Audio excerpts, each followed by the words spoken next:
What advice could you give to beginning poker players? Or actually, at every level, how to get better, how to improve their game. Obviously, as you said, it's easiest to get better in the beginning. But what advice would you give how to get better?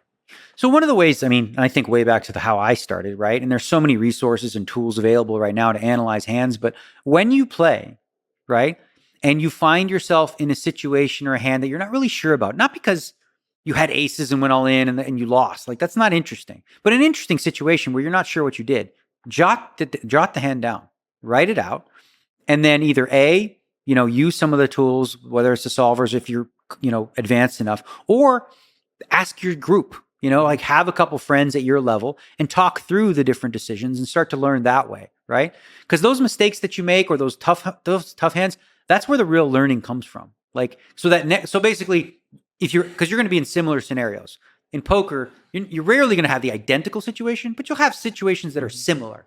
You raise with ace king, someone 3-bet, another guy goes all in. Okay, well, what do I do in that spot?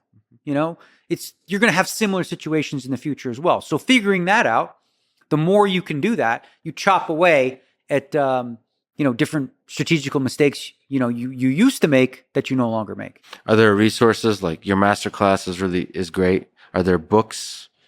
So there was a guy named Michael Acevedo. This is again for a little bit more advanced players, but it's a book called Modern Poker Theory, I think it's called, which sort of explains game theory, right, to the novice, right?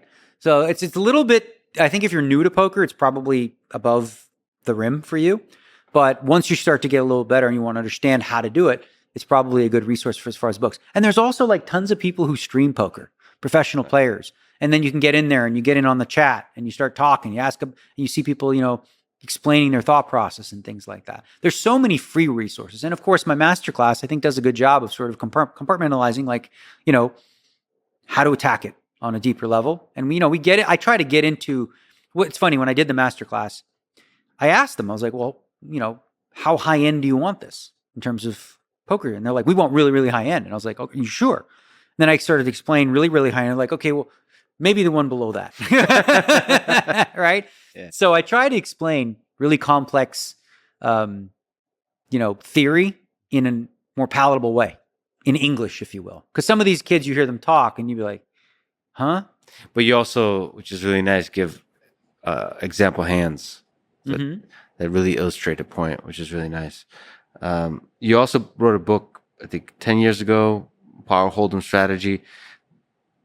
It's interesting to think how much of the stuff in that book still applies, how much doesn't. Listen, I still think the book holds up to a certain degree. Obviously, it isn't optimal because there's more advanced strategies. And if you played that way, people will figure out a way to exploit you. But if you're like an average player playing an average buy-ins, like that's sort of what I coined small ball approach, absolutely will work. At the highest level, you have to add a lot more bluffing. But overall, I think it's still, for the most part, there's a lot of especially with tournaments, there's a lot of really good principles in the book.